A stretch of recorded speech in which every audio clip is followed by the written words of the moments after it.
dua, satu. Assalamualaikum warahmatullahi wabarakatuh. Waalaikumsalam warahmatullahi wabarakatuh. Alhamdulillahirabbil alamin. Wassalatu ala asyrofil anbiya'i wal mursalin wa ala alihi washabihi ajmain. Amma ba'd. Pertama-tama kita ucapkan puji syukur kehadirat Allah Subhanahu wa taala yang telah memberikan nikmat iman dan sehat sehingga kita semua bisa berkumpul di Mushola Joglo Silaturahim ini untuk mendengarkan kajian syiar fikih hubungan, dan semoga manfaat dari ilmu yang kita dapatkan sore hari ini dapat kita amalkan untuk kehidupan dunia dan akhirat.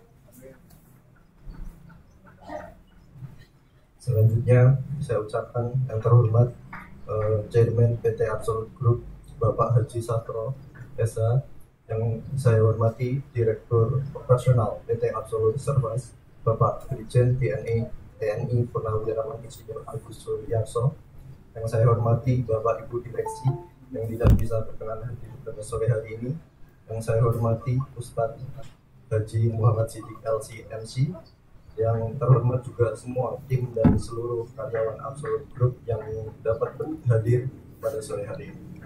Salawat serta salam saya ucapkan kepada junjungan kita Nabi Muhammad SAW beserta keluarga, sahabat, dan kita semua umatnya yang mendapatkan syafaat di yaumul qiyamah. Amin. Hadirin yang saya hormati, marilah kita buka acara pada pagi hari ini dengan bacaan basmalah. Bismillahirrahmanirrahim. Terima kasih. Untuk acara selanjutnya kita mari mendengarkan kajian fikih yang akan dibawakan oleh Ustadz Siddiq dengan tema syariat menikah hikmah bagian kedua. Untuk waktu dan tempat dipersilakan. Assalamualaikum warahmatullahi wabarakatuh.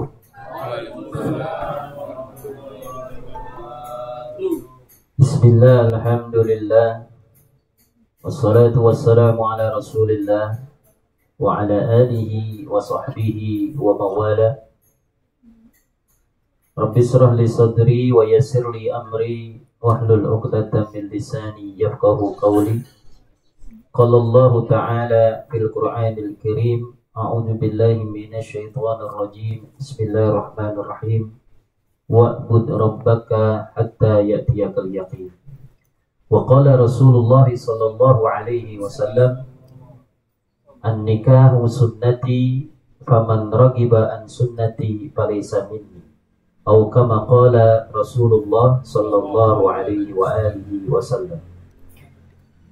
Yang saya hormati Bapak Haji Sastro SH selaku CEO PT Absolute Group. Yang saya hormati jajaran direksi Bapak Brigjen TNI Purnawirawan Insinyur Haji Agus Suryarso. Yang saya hormati Ibu Asri Insani, juga Ibu Eka Yuryanti, dan Bapak Julian Rahmanto, pada karyawan-karyawati Absolute Group baik yang offline maupun yang online dimanapun berada, semoga semuanya senantiasa diberikan keberkahan oleh Allah Subhanahu wa ta'ala. Amin ya rabbal alamin. Segala puja dan puji syukur selalu kita haturkan kepada Allah Subhanahu wa ta'ala di dalam setiap kesempatan, dan sholawat beserta salam selalu kita sampaikan pula kepada baginda Rasulullah Muhammad sallallahu alaihi wasallam. Jamaah yang dimuliakan Allah, bapak-bapak, ibu-ibu, baik offline maupun online. Alhamdulillah, pada sore hari ini kita memasuki bagian yang kedua dari kajian syariat nikah dan hikmahnya. Di bagian pertama sudah kita menjelaskan tentang definisi dan keutamaan menikah. Namun ternyata satu sesi belum cukup untuk menjelaskannya. Ya. Akhirnya diadakan sesi yang kedua. Belum dibahas saja pertanyaan sudah banyak. Jadi kayaknya kajiannya sebentar saja. Karena pertanyaannya banyak banget.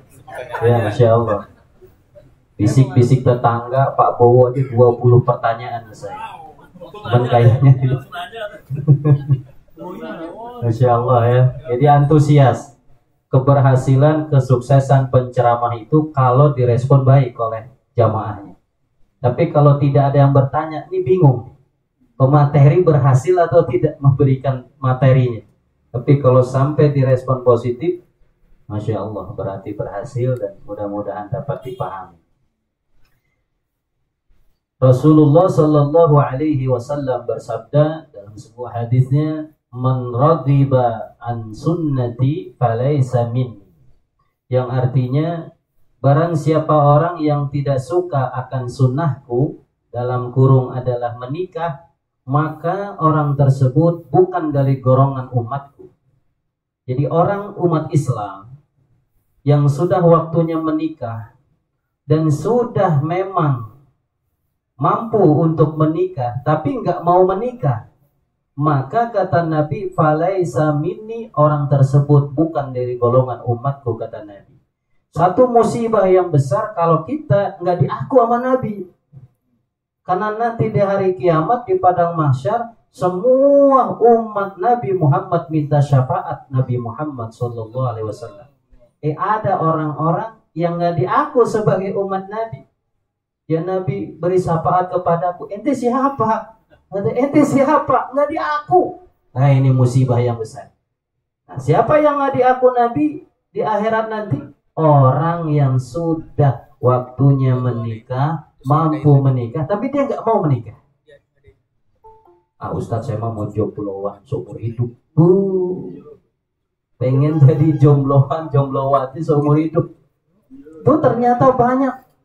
Jamaah sekalian, saya berjumpa dengan orang-orang yang karirnya bagus, khususnya perempuan. Ini langsung ketika saya tanya, Pak, belum nikah? Oh, ngapain nikah, Ustaz? Duit ada, mau kemana-mana bebas. Ya ngapain kalau menikah terikat, susah, ribet tuh. Jadi pola pikirnya melihatnya seperti itu.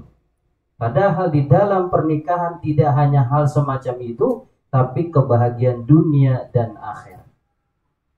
Luar biasa kalau kita mengkaji keutamaan menikah. Maka dari itu penting kita untuk membahas kajian nikah dan mengamalkannya. Bahkan banyak orang yang mengamalkan nikah tapi nggak tahu ilmu nikah. Ya, salah satunya memang kalau pernikahan ini sedikit ke arah-arah porno. Tapi sebenarnya kalau udah fikih itu harus dijelaskan mendetil ke dalam-dalamnya. Contoh, ada suami istri ingin punya anak soleh-soleha.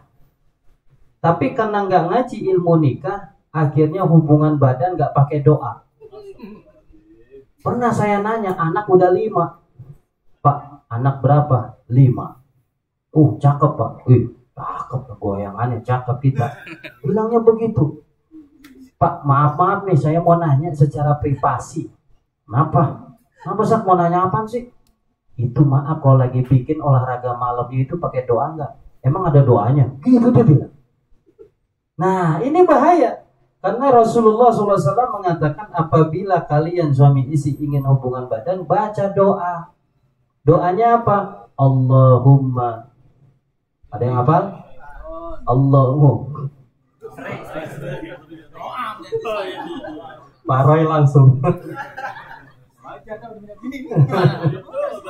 Ya, penting sebelum menikah harus hafal dulu. Ya, yang bahaya udah nikah punya anak nggak hafal. Belum nikah udah hafal bagus. Ya, persiapannya cakep. Allahumma apa? Jannibna syaitana wa jannibis syaitana ma razaqtana. Tuh doanya. Allahumma ya Allah, jannibna, jauhkanlah kami, suami dan istri. Allahumma ya Allah, jannibna, jauhkanlah kami suami istri, asyaitona, dari godaan setan. Karena kita lagi begituan, setan ada di sekitar kita. Benar. Allahumma jannibna syaitan. Nabi mengajarkan, Allahumma ya Allah, jannibna syaitan, jauhkanlah kami ketika ingin melakukan hubungan badan, jauhkanlah kami dari godaan setan. wa jannibi syaitana ma razaqtana, dan jauhkanlah kalau kau jadikan hubungan badan kami menjadi anak nantinya, jauhkanlah anak kami nanti dari tipu daya setan juga. Tuh. Jadi minta perlindungan suami istri dari tipu daya setan pada saat produksinya. Kalau jadi hasil produksinya juga semoga dijauhin dari tipu daya setan. Kata ulama, kalau orang suami istri baca doa itu, Allahumma jannibna syaitan wa jannibi syaitana ma razaqtana, setan yang ada di sekitarnya kabur, kebakar semua. Akhirnya hubungan badan berkah. Tapi kata ulama sebaliknya, siapa orang suami istri yang berhubungan gak baca doa, ya itu setan ikut andil dalam hubungan badannya. Adanya di pentungannya suami, ada paling depan. Ketika keluar juga dia, sehingga jadi anak setengah manusia setengah setan. Bentuknya gimana Ustaz? Setengah manusia setengah setan. Maksudnya kelakuan setan. Nanti anaknya lahir, disuruh kebaikan nolak, disuruh kebaikan lain gak mau, ngelawan. Nah itu anak setan. Tanya bapaknya, waktu bikinnya baca doa apa enggak? Jadi di sini penting, ya, ini buat ilmu yang mau menikah atau yang sedang menikah ini berjalan. Penting diapalin, Allahumma jannibna syaitan wa jannibi syaitana ma razaqtana. Ya Allah, jauhkanlah diri kami suami istri pada saat ini melakukan hubungan badan, jauhkanlah diri kami dari tipu daya setan. Dan jauhkanlah kalau kau berikan rizki anak dari hasil hubungan kami, jauhkanlah anak kami juga nanti dari tipu daya setan. Jadi kalau anaknya nurut baik, itu karena pada saat membuatnya ibu bapaknya dengan aturan syariat Islam baca doa. Jadi tidak ada unsur setan pada saat membuatnya. Tuh, jangan disepelein doa. Cuman apa? Jangan juga mau makan Allahumma jannibna syaitan, mau masuk WC Allahumma jannibna syaitan. Jangan. Itu pada saat mau hubungan badan. Ustaz, yang baca siapa? Yang bacanya suami. Istri mah siap-siap aja udah. Ya, memberikan servis yang terbaik. Yang baca suami. Jamaah sekalian yang dimuliakan Allah, kenapa KUA, kantor urusan agama itu, bagi orang-orang yang mau menikah itu ditatar dulu. Kalau di Malaysia, saya punya teman, saya tanya, di Malaysia gimana? 3 bulan. Ditatar 3 bulan ilmu nikah. Sehingga kalau itu selesai dites, kalau lulus dengan soal-soal, berarti ilmunya dapat, muncul sertifikat pelatihan ilmu nikah. Nah, orang yang mau daftar nikah harus ada sertifikat itu. Penting, berarti nikah harus menguasai ilmu nikah. Karena berapa banyak pernikahan akhirnya kandas di tengah jalan karena tidak memakai ilmu nikah. Banyak perceraian, betul gak? Coba di pengadilan, banyak banget setiap hari penuh perceraian. Karena apa? Tidak memakai ilmu nikah. Bahaya, kita ingin bahagia pada saat membina rumah tangga, ternyata kok nggak sesuai. Katanya nikah itu indah, enak, bahagia, kok kayak neraka. Karena pada saat sebelum menikah tidak dipersiapkan ilmu nikahnya dengan baik. Maka dari itu, yang hal semacam ini penting.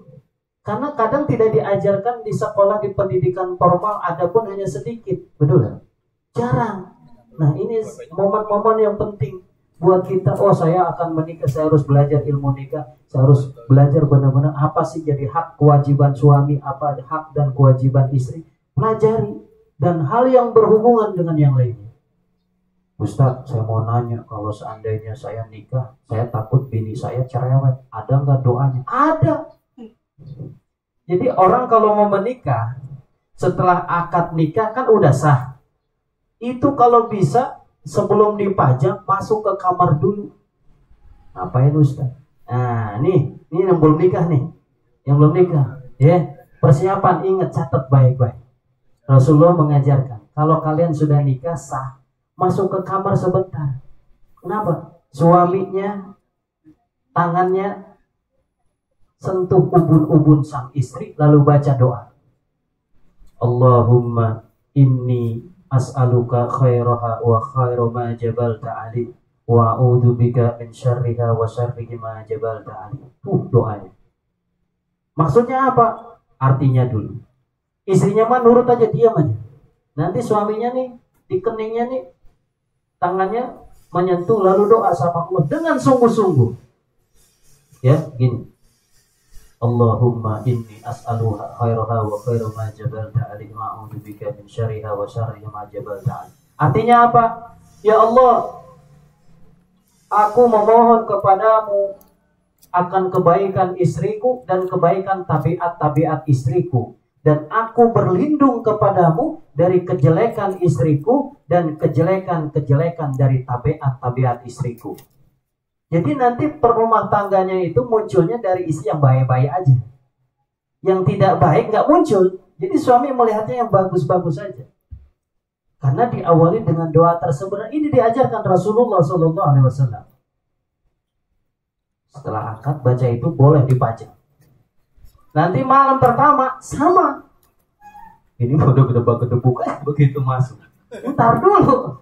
Sabar. Baca lagi. Allahumma inni as'aluka khairaha wa khairu ma jabalta alaihi wa a'udzu bika min syarriha wa syarriha ma jabalta alaihi. Insyaallah istrinya enggak cerewet enggak. Kalem, nunduk, nurut. Bahkan bikin kode, udah ngerti dia. Ngerti. Itu di awalnya doa itu. Ya. Penting. Doa-doa di dalam pernikahan. Bagaimana ingin menciptakan anak soleh-soleha, bikinnya suami dan istrinya harus benar dulu, soleh-soleha dulu, betul gak? Ibu bapaknya harus benar dulu.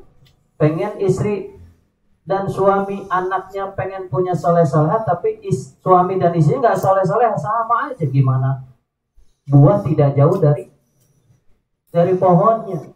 Jadi ayo kita bentuk dulu diri kita sebagai suami dan istri untuk soleh-solehah bagaimana hak dan kewajibannya. Yang pertama, pasti nih ibu-ibu atau wanita-wanita kalau ditanya inginkah nanti kalau menikah atau yang sudah menikah jadi istri solehah, pasti jawabnya pengen. Tapi bagaimana karakter wanita solehah? Yang pertama, ya, idza nadartaha syarratka. Cek sendiri kalau yang udah nikah, istri saya solehah apa enggak? Cek ini. Yang bilang Nabi, bukan saya cuma penyampai. Istri soleha yang pertama, idza nadartaha syarratka. Kalau suami memandang wajah istri, istri tersenyum bahagia. Mau keadaan suami ada duit nggak ada duit, apalagi banyak utang, istri tetap senyum sama suami. Tuh istri soleha. Assalamualaikum mama, waalaikumsalam dedi. Senyum, senang suami. Bikin senang suami. Ya. Kata Pak Roy, wah nanti istri saya bilangin. Ya. Yang pertama, istri selalu tersenyum dalam setiap keadaan kepada suaminya. Itu istri soleha. Yang kedua, idza amartaha atau atka. Kalau suami memerintahkan satu perintah, istri taat selama perintah suami tidak melanggar agama, wajib taatnya. Istri taat aja. Ya, apapun itu. Ya, kadang-kadang kan enggak. Datang ke rumah mah bikinin kopi, istrinya lagi HP sama HP aja. Mah, kopi yang apa? Ambil dewek udah gede belakang mana ada. Betul kan? Padahal mah bikin kopi siap. Ngantuk, capek, ada urusan, siap. Kalau kata suami itu lakukan. Karena kata Nabi, kalau seandainya boleh sujud manusia kepada manusia yang lain, la amartu an tasjuda zauja li zaujiha. Kalau boleh manusia sujud sama manusia yang lainnya, pasti kata Nabi, aku perintahkan istri selalu sujud sama suaminya. Tapi karena sujud manusia hanya kepada Allah, tidak boleh sujud kepada makhluk, maka digantilah sujudnya istri ke suami dengan ketaatan. Jadi kunci istri mau masuk surga taat sama suami. Ustadz, mentang-mentang laki-laki enak ngomongnya begitu. Emang Nabi yang bilang. Hadisnya ada. Mau tanya pengajian manapun sama. Istri soleha, pintu surganya taat suami, selesai. Sebaliknya, istri nggak taat sama suami, jangan harap masuk surga, selesai. Nabi mengatakan dalam sebuah hadisnya, Ida shalla al-mar'atu khamsaha wa shamat syahraha wa ata'at zawjaha udkhulil jannah min ayyi abwabi syi'. Kata Nabi, kalau seorang istri dia sholat 5 waktu, dia puasa Ramadan, dia taat sama suaminya, maka silakan istri itu masuk surga lewat pintu mana saja. Pintu surga ada 8. Dia mau masuk mana aja bebas. Karena pertama apa? Harus taat sama suami. Tapi kalau nggak taat sama suami, walaupun sholatnya rajin, istri sholatnya rajin, puasa Ramadan rajin, menjaga kesucian dirinya bagus, tapi nggak taat sama suami, jangan harap bisa masuk surga. Jadi masuk surga istri, ridhonya suami. Nabi Muhammad pernah Mi'raj, ya, peristiwa Isra Mi'rajnya Nabi. Isra adalah perjalanan Nabi Muhammad di malam hari dari Masjidil Haram Mekah ke Masjidil Aqsa di Palestina. Ini namanya Isra. Nah, Mi'raj adalah perjalanan Nabi Muhammad dari Masjidil Aqsa Palestina ke Sidratul Muntaha. Ini namanya Mi'raj. Nah, ketika Mi'raj dibuka tabir gaib oleh Allah, Nabi Muhammad dikasih lihat penghuni surga ke kanan senyum, melihat penghuni neraka di sebelah kiri nangis. Ini kisahnya panjang, saya singkat. Ketika di kiri melihat penghuni neraka nangis. Kemudian yang dilihat apa? Ternyata penghuni neraka paling banyak kaum perempuan. An-Nisa, nangis Nabi Muhammad. Ternyata penghuni neraka kebanyakan perempuan. Pas ditanya, apa yang menyebabkan kaum wanita banyak masuk ke dalam neraka ya Rasulullah? Rasulullah menjawab, yakfurnal ashir wa yakfurnal ihsan. Kata Nabi, mereka kaum wanita banyak masuk ke dalam neraka karena 2 hal. Karena dia tidak bersyukur kepada suaminya dan dia tidak menghargai kebaikan suaminya. Jadi kalau istri kagak syukuran, kagak hormat, kagak sopan, kagak menghargai suami, maka neraka tempat. Kalau udah jadi istri mah udah suami taat. Surga balasan. Kalau nggak taat sama suami, alamatnya tidak baik. Ya, mudah-mudahan ini juga menjadi peringatan buat istri-istri untuk taat kepada suami. Ustadz yang adil dong, sekarang laki-lakinya gimana tuh suami? Kan begitu. Nah, suami lebih parah. Suami, apa kewajibannya terhadap istri? Antaf'imaha idza ta'imta. Suami harus memberi makan kepada istri apabila suami makan. Jadi istri wajib dikasih makan. Siapa yang ngasih? Suami. Nafkah. Kewajiban yang ngasih nafkah ke istri adalah suami. Nggak ngasih dosa. Yang kedua, antaksuha idza tasaita. Kasih pakaian kepada istri kalau suami berpakaian. Jadi kita selain untuk diri kita, suami harus ngasih pakaian ke istrinya. Ya. Dan pakaiannya harus sama. Jangan sampai kalau suami mentang-mentang kerja, suami kasih dia beli yang 200 juta, istrinya yang 10.300 di pasar minggu. Jangan. Kasih yang bagus. Ya. Kemudian apa? Kemudian wala tuqabbih. Suami nggak boleh menjelekan istrinya. Ya. Kadang-kadang kan suka ngobrol kumpul-kumpul, ente tahu nggak suami itu istri saya mah lagi tidur, masya Allah tuh bau bangkainya muncul tuh. Cerita itu. Ente mah belum seberapa suami saya, istri saya kalau udah tidur, batuk mulu dari belakang, datut mulu. Gitu. Cerita. Ya, suami-suami cerita menjelekan istri, nggak boleh. Tidak boleh suami menceritakan aib istrinya, sama istri juga nggak boleh menceritakan aib suaminya. Ya, kenapa Al-Quran mengatakan kunna libasul lakum wa antum libasul lahum. kalian laki-laki suami adalah para istri adalah aurat pakaiannya para suami, suami pakaiannya para istri. Maksudnya pakaian itu menutup aurat. Jadi suami dan istri itu harus menutupi aibnya masing-masing, kekurangannya masing-masing. Jadi suami tidak boleh menceritakan kekurangan istri, istri juga tidak boleh menceritakan kekurangan suami kepada orang lain. Kemudian wala tahjur illa fil bait. Kalau ada masalah suami dan istri, jangan apa? Jangan masalahnya keluar dari rumah. Kan di dalam rumah tangga sering ada masalah ya. Gak mungkin ada ayam aja, gak mungkin. Setiap rumah tangga pasti ada ya masalahnya sehingga berantem dan sebagainya. Kalau terjadi demikian, jangan kabur ke rumah orang lain atau keluar rumah, cukup di rumah aja. Masalahnya selesaikan di dalam rumah. Kalau ada 2 kamar, ya kalau lagi marah-marahan, suami kamar depan, istri kamar belakang. Mungkin 2 jam, 3 jam, bisa udah kembali lagi tidak marah. Betul lah? Kadang-kadang ada temperatur orang kan cuma sekian jam selesai. Atau misalnya malam berantem, subuh udah bayan lagi. Dan sebagainya. Sehingga orang luar tidak mengetahuinya.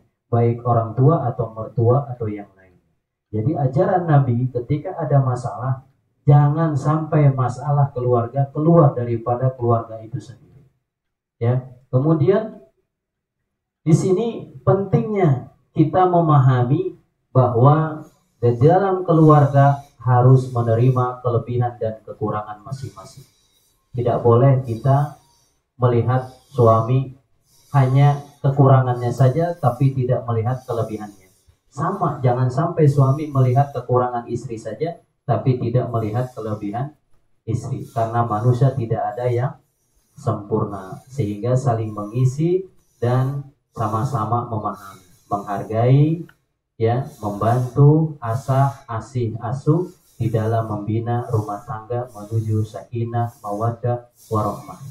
Jadi tidak boleh kita wala tadribil wajah. Kata Nabi, nggak boleh suami menampar wajah. Nah ini, kalau ada masalah emosi apapun, kata Nabi, wala tadribil wajah, jangan sekali-kali suami menampar wajah. KDART kan, nggak boleh. Apapun masalahnya tidak boleh kita sampai menampar wajah istri. Kan kayak Betharia Sonata, lihatlah tanda merah di pipi, bekas gampar tangan, ujungnya pulangkan saja, gitu. Ya, jangan. Jadi selesaikan masalah rumah tangga itu hanya di dalam keluarga saja, jangan sampai orang lain tak tahu. Karena bisa jadi di dalam rumah tangga selesai, informasi yang keluar itu masih berkelanjutan. Ya, baik, itu saja yang bisa saya sampaikan karena waktu durasinya juga terbatas. Kurang lebihnya mohon maaf. Akhirul kalam, wassalamualaikum warahmatullahi wabarakatuh.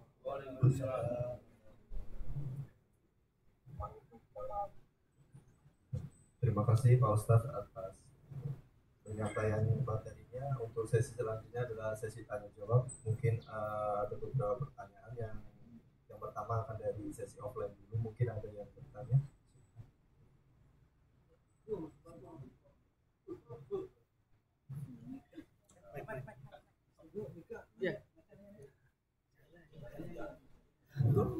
Namanya bujangan ya.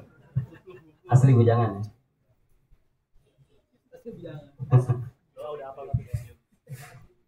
Assalamualaikum warahmatullahi wabarakatuh. Waalaikumsalam warahmatullahi wabarakatuh.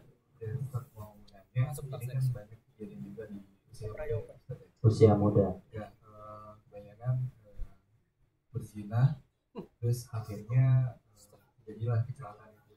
Kayak parawan double bola. Ya, gitu.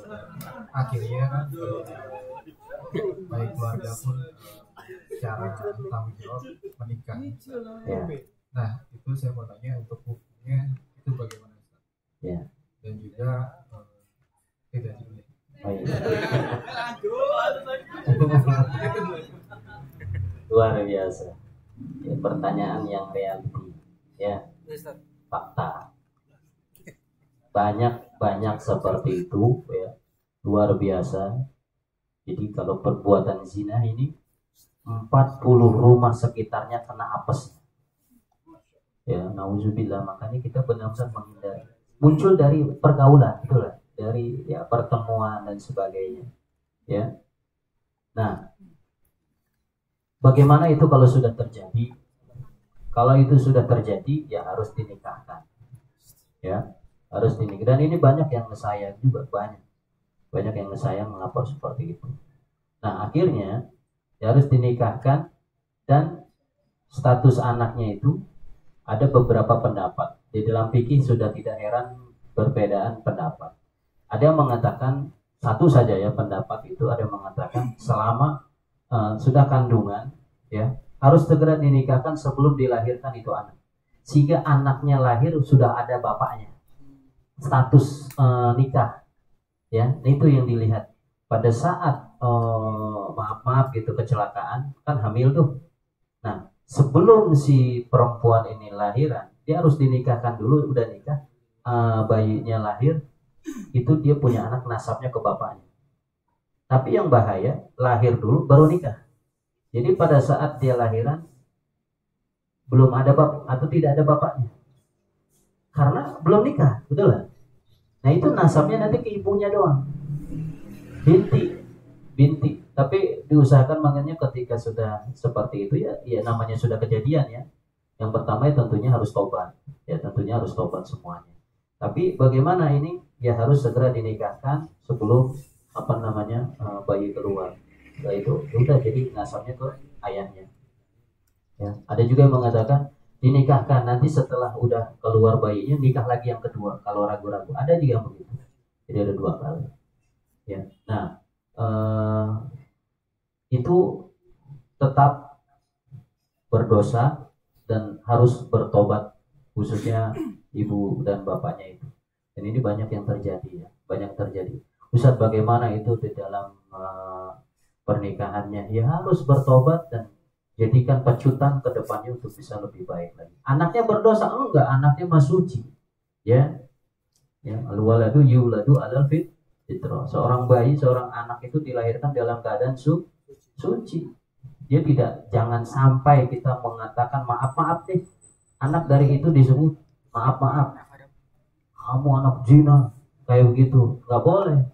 Anaknya nggak tahu apa-apa, anaknya suci. Orang tuanya ya kalau sudah seperti itu harus bertobat. Kalau sudah tobat, benar-benar tobat, insya Allah diampuni oleh Allah Subhanahu wa Ta'ala. Karena semua dosa akan diampuni Allah selama taubat dan nasuha, kecuali syirik. Jadi kalau perbuatan itu selama dia bertobat kepada Allah, benar-benar tobat, insya Allah diterima sama Allah yang Maha Rahman, yang Maha Rahim.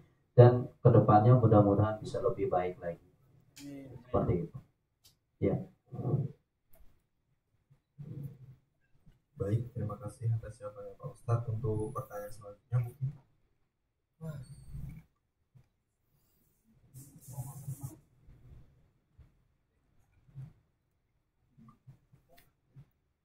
Assalamualaikum warahmatullahi wabarakatuh. Waalaikumsalam warahmatullahi wabarakatuh.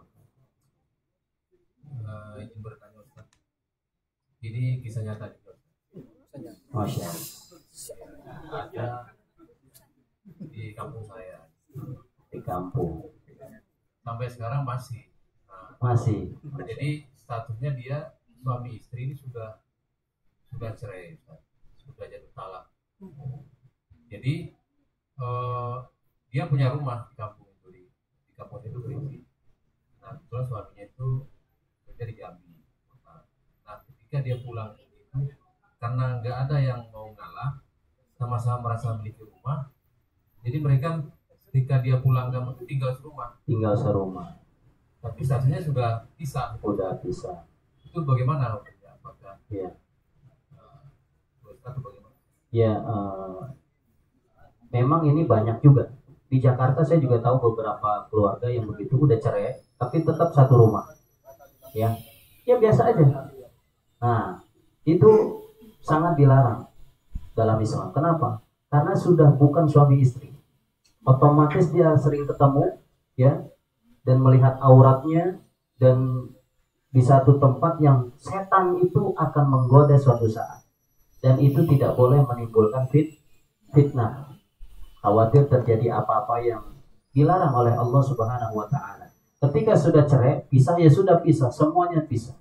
Dan di dalam satu rumah itu harus menjadikan solusi bahwa itu berpisah. Karena kalau masih menyatu, itu tujuannya apa?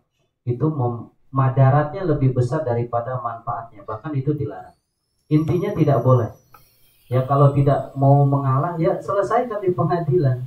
Harta gonong ini ya selesaikan. Tetap tidak boleh bukan suami istri tinggal satu rumah. Walaupun maaf tidak berhubungan misalnya. Tapi satu rumah itu udah salah. Seperti lajang laki-laki perempuan di satu rumah, nggak hubungan apa-apa, tetap di satu rumah, bagus nggak kira-kira? Nggak bagus. Fitnah yang ada dan setan bisa datang suatu saat, dan itu dosa. Ya, segera bertobat dan segera merubah dari adat itu menjadi terpisah karena sudah bukan suami dan istri. Tapi kalau diberitahu tidak mau berubah, ya kembali ke dirinya. Tetap pandangan Islam itu tidak boleh satu rumah orang yang bukan muhrimnya. Seperti itulah itu. Terima kasih. Ya. Baik, Pak Ustaz atas jawabannya. Mungkin untuk pertanyaan lain tidak ada ya. Bisa satu pertanyaan lagi untuk offline. Ya, langsung dapat hidayah dari sana. Masya Allah. Assalamualaikum Ustaz. Waalaikumsalam warahmatullahi wabarakatuh. Ada pertanyaan satu titipan. Jadi untuk calon mempelai Ustaz. Masya Allah. Ini titipan apa diri sendiri? Kiat-kiatnya Ustaz menghadapi pernikahan. Masya Allah. Bisa aja mungkin Ustaz dari saya. Singkat, padat, jelas. Kiat-kiat untuk menghadapi resepsi pernikahan. Yang pertama, ya, koleksi, ya, koleksi dulu, kumpulin dulu nih calon. Koleksi. Ya. Bisa kali. Ya. Udah dikoleksi, ya, seleksi, gitu ya. Bisa 2, 3, 4 koleksi kumpulin. Kemudian dari koleksi seleksi, pilih mana. Nah, bagaimana syarat-syarat seleksi kita yang masuk ke kita? Ikut hadis Nabi, tunkahul mar'ah li arba'in. Wanita dinikahi karena 4 perkara. Nah, catat ya. Wanita dinikahi karena 4 perkara. 5 liha karena hartanya. Banyak nggak orang nikah karena hartanya? Ya, 5 liha. Wali nasabiha karena keturunannya. Darah biru, darah butak juga mau dari coklat. Banyak orang melihat ningratnya, turunannya. Ya, 5 liha. Wali nasabiha. Wali jamaliha. Yang ketiga, banyak orang menikah ke perempuan atau sebaliknya perempuan ke laki karena kegantengannya, kecantikannya, betul ya? Nggak apa-apa saya nikah sama si Neng mah, cantik, nggak malu-maluin bawa kondangan, walaupun miskin, walaupun keluarga biasa, tapi cantik, ayu, wah. Ada orang karena harta, betul ya? Ada orang nikah karena keturunan, ada orang menikah dilihat karena kecantikan atau kegantengannya. Yang keempat kata Nabi, lidiniha, ada orang menikah karena agamanya. Faktor beda titik taribat ya. Kata Nabi, pilih orang nikah karena agamanya, bagus agamanya. Kalau kau pilih calon kamu nanti karena bagus agamanya, taribat yadak, maka kamu selamat dunia dan akhirat. Jadi kalau kita mau nikah, niatnya harus benar. Jangan karena harta orang itu, jangan karena keturunannya, jangan karena kecantikan, kegantengannya, tapi niatkan karena agamanya. Dicek dulu agamanya. Ini yang perempuan-perempuan juga jangan ketipu. Zaman sekarang mah pakaiannya bagus. Kadang-kadang belum nikah, jam 2 aja. Assalamualaikum, ayang beb. Belum tidur, belum lagi tahajud. Lagi tahajud. Padahal lagi main game. Lalu kata calonnya, alhamdulillah calon imam aku lagi tahajud. Gimana nanti kalau udah nikah pasti aku dibawa jadi makmumnya. Begitu pagi-pagi, assalamualaikum ya beb, subuh dulu ya. Aku, pokoknya gitu ya. Ternyata nggak pernah sholat ya aslinya. Jadi hati-hati tipuan-tipuan itu. Ya. Jadi kalau kita mau nikah, mau laki mau perempuan, kita lihat agamanya bagus nggak, akhlaknya bagus nggak, ya, pemahaman agamanya, pengamalan agamanya bagus nggak. Itu yang penting. Karena kalau cantik, kalau udah tua peot, betul kan? Kaya bisa jadi miskin. Kemudian keturunan nggak mengaruh, karena yang dilihat ketakwaan di sisi Allah Subhanahu wa Ta'ala. Kalau orang nikah karena agamanya bagus, insya Allah jelek jadi ganteng, jadi cantik, betul kan? Karena cantik dalam, akhlaknya bagus, wajah luarnya ikut menjadi bagus. Keturunan jadi mulia karena dia soleh-soleha, ya, dan sebagainya. Jadi orang kalau nikah karena agamanya, insya Allah bahagia dunia akhirat. Tapi kalau orang niatnya bukan karena agamanya, misalkan saya nikah sama si fulan karena kayanya, Allah miskinkan dia. Ada hadisnya. Barang siapa orang menikah karena kekayaan, maka setelah menikah Allah miskinkan. Siapa orang menikah karena kecantikan calonnya, maka setelah menikah Allah jelekkan wajah calonnya. Nggak ada rasa cantiknya sama sekali. Karena salah niat. Tapi niatkan, saya niat untuk fulan bin fulan, fulanah binti fulanah, karena Allah, karena dia baik agamanya. Maka insya Allah baik. Ya. Dan jangan kita nikah kalau agamanya nggak baik. Jangan. Karena buat ibu anak-anak kita untuk soleh-soleha, gimana kalau ibunya aja nggak benar? Jadi harus cari yang soleha. Yang perempuan cari calon imamnya yang soleh. Kalau perlu pakai pengetesan, bang datang dong ke rumah. Kenapa? Enggak, datang aja. Atau suruh imam. Betul lah. Maghrib, bang, yuk kumpul sama bapak sholat maghrib.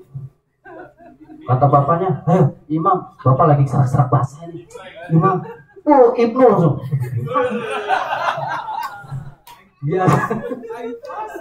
Biasanya sholat cepet, gaya patas, ekspres. Ini mah, Allahu Akbar.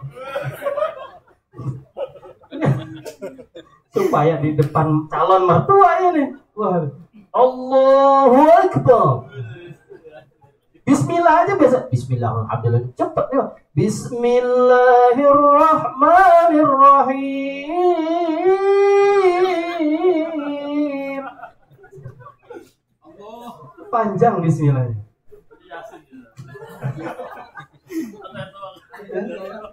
Jadi perempuan kalau mau dapat calon imam, tes dulu baca Qur'annya. Diajak ngobrol agamanya. Berapa banyak orang perempuan, maaf, laporan ke saya, wanitanya soleha, dapat imamnya salah, akhirnya salah. Ya, ini bahaya. Ya kalau akidahnya sama, pemahamannya sama, banyak pemahaman Islam yang beda-beda. Berapa banyak setelah menikah berantem, tidak sama. Tapi kalau sudah menikah susah karena sudah ikatan nikah. Maka dari itu perlu benar-benar selektif di dalam mencari pasangan kita sebelum terjadi pernikahan. Baik, itu saja karena durasi ya. Jawaban saya seperti itu, walaupun harus panjang tapi cukup seperti itu. Baik, terima kasih Pak Ustadz atas jawabannya. Untuk sore hari ini kita sudah sampai pada ujung acara. Mungkin saya sedikit menyampaikan kutipan dari Pak Ustadz bahwasanya kita suami istri harus saling melindungi biar kita dapat membuat keluarga sakinah, mawaddah dan warahmah. Sebelum ditutup, mohon Pak Ustadz untuk ditutup bacaan doa dipimpin oleh Pak Ustadz. Baik Bapak Ibu sekalian, jamaah yang dimuliakan Allah, baik offline maupun online, mari kita berdoa di penghujung pengajian kita pada sore hari ini. Semoga apa yang kita bahas menjadi ilmu yang bermanfaat. Dan semoga di antara kita yang sudah menikah dengan sakinah, mawaddah, warahmah. Dan semoga yang belum menikah, Allah berikan jodoh pasangannya yang soleh dan soleha, sehingga membina rumah tangga dengan sesuai apa yang diajarkan Rasulullah SAW. Astagfirullahaladzim, astagfirullahaladzim, astagfirullahaladzim. Bismillahirrahmanirrahim. Alhamdulillahirabbil alamin. Allahumma shalli ala sayyidina Muhammadin al-Fatih lima ughriqa wal khatim lima sabaqa nasirul haqqi bil haqqi wal hadi ila siratikal mustaqim wa ala alihi haqqa qadrihi wa miqdarihi al-azim. اللهم انفعنا بما علمتنا وعلمنا الذي ينفعنا وزدنا علما نافعا يا رب العالمين. اللهم ألحقنا بالصالحين، اللهم ألحقنا بالصالحين، اللهم ألحقنا بالصالحين يا رب العالمين. ربنا تقبل منا إنك أنت السميع العليم وتب علينا إنك أنت التواب الرحيم. ربنا آتنا في الدنيا حسنة وفي الآخرة حسنة وقنا عذاب النار. وصلى الله على سيدنا محمد وعلى آله وصحبه أجمعين بفضل سبحان ربك رب العزة عما يصفون وسلام على المرسلين والحمد لله رب العالمين.